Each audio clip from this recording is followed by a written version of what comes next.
Masih di playlist pengoptimalan fungsi MS Word. Jika pada video sebelumnya kita sudah mempelajari bagaimana penggunaan page break untuk memisahkan halaman, kemudian juga memberi nomor halaman, di video kali ini yang akan kita bahas adalah bagaimana cara membuat daftar isi secara otomatis. Nah, untuk membuat daftar isi secara otomatis, ini ada yang diperlukan untuk di-set dalam Microsoft Word. Apa saja yang perlu di-set? Kita perlu menggunakan fungsi heading subheading dalam fungsi style yang sudah disediakan di MS Word. Contohnya, kita punya ringkasan, kita punya kata pengantar, aneka macam daftar, kemudian pendahuluan yang beranak pinang. Nah, ini semua harus di-set sebagai heading maupun subheading, supaya ketika kita membuat daftar isi, ini akan secara otomatis bisa dibuat. Untuk level pertama, itu adalah heading 1. Nah, heading 1 ini biasanya diaplikasikan untuk judul-judul kata pengantar, daftar isi, daftar tabel, pendahuluan, tinjauan pustaka, itu menggunakan heading 1. Jadi kita set dulu ini menggunakan heading 1. Caranya cukup mudah, kita blok dulu yang ingin dijadikan sebagai heading, lalu kita klik heading 1 yang ada di style pane yang ada di home. Loh, punya saya beda, punya saya ada warnanya. Nah, itu bisa diatur. Kita kembali lagi ke menu style, di sini ada heading 1, saya klik kanan, kemudian saya klik modify. Nah, di sini bisa diubah apakah jenis font yang ingin digunakan, berapakah besarnya, saya set 14 aja, apakah bold, italic, atau underline, warnanya warna apa, dia itu ada di tengah, di pinggir kiri, di pinggir kanan, ataukah dia bentuknya justify. Oke, kalau sudah di set, kita klik OK, maka kata pengantar ini sudah otomatis menjadi heading 1. Kita lakukan hal yang sama untuk daftar isi, kemudian daftar gambar dan daftar tabel. Pendahuluan juga demikian, kita klik heading 1.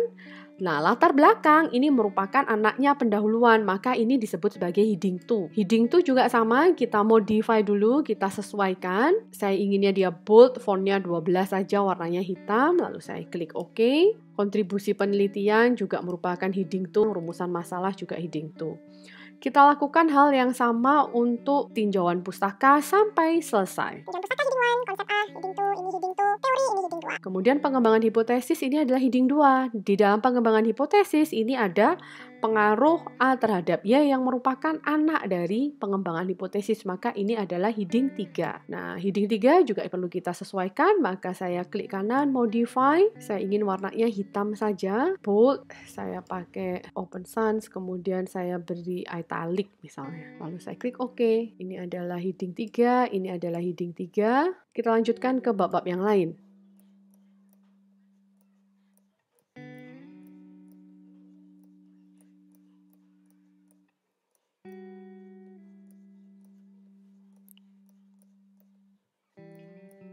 Oke, berikutnya sudah kita set headingnya, sekarang kita perlu memberi nomor untuk latar belakang dan kawan-kawan. Yang kita ingin lakukan adalah kita ingin memberi nomor di pendahuluan, tapi bunyinya bukan angka 1 aja, tetapi ada bab 1. Bagaimana caranya kita menyisipkan nama bab 1?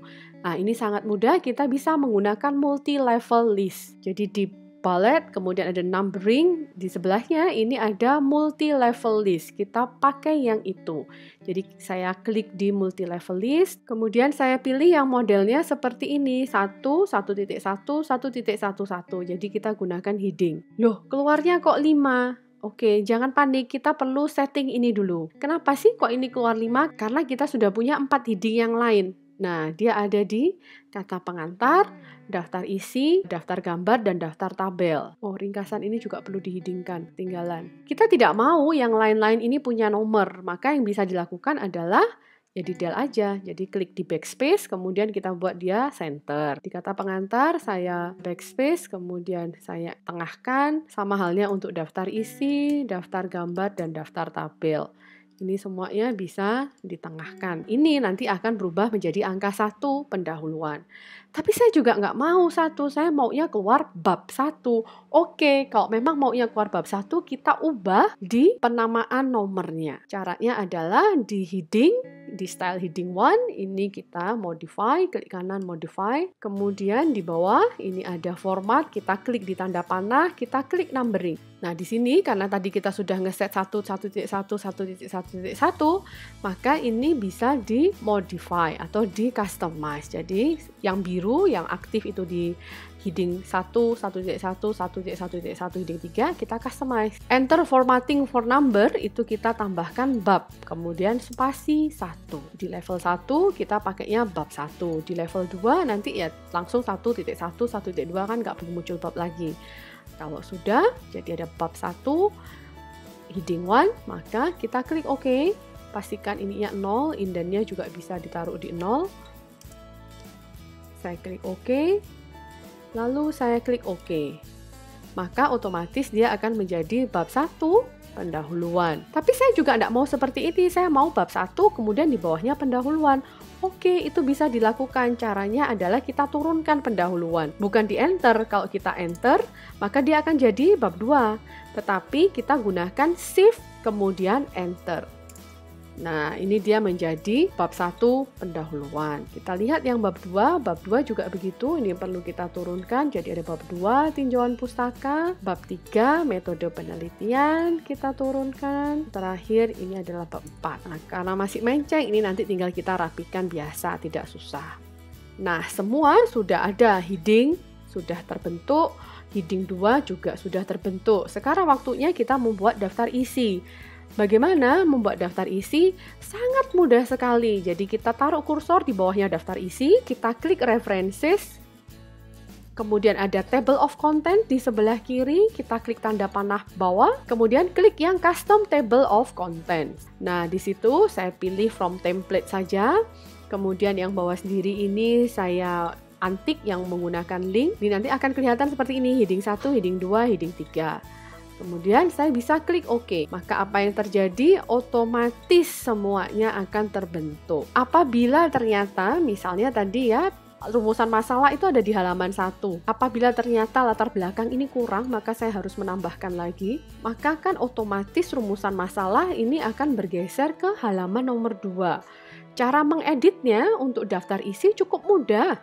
Tinggal kita letakkan kursor di daerah daftar isi ini, kemudian diklik kanan, klik update field. Nah, di sini ada pilihan apakah akan mengupdate nomor halaman saja ataukah mengupdate entire table. Karena tadi cuma ganti halaman, nomornya aja, maka kita klik yang update page number only. Tetapi apabila ternyata menambahkan bab-bab lain atau subbab-subbab lain, maka itu klik di update entire table. Pilih yang pertama, lalu saya klik OK. Nah, di sini nanti otomatis rumusan masalah itu sudah akan pindah ke halaman yang kedua. Cukup mudah kan bikin daftar isi?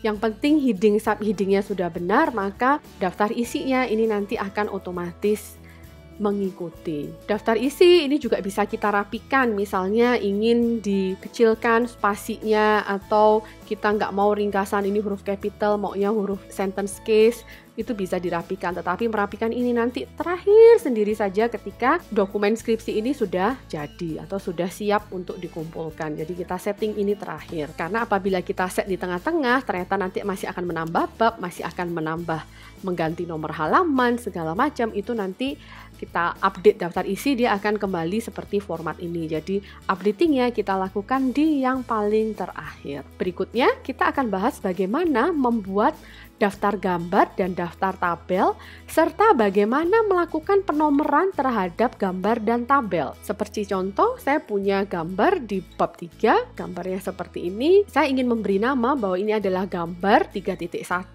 kemudian caption gambarnya adalah hubungan antar variabel. Untuk melakukan ini juga tidak dilakukan secara manual untuk dokumen yang besar, karena potensi kesalahan penomoran itu akan ada.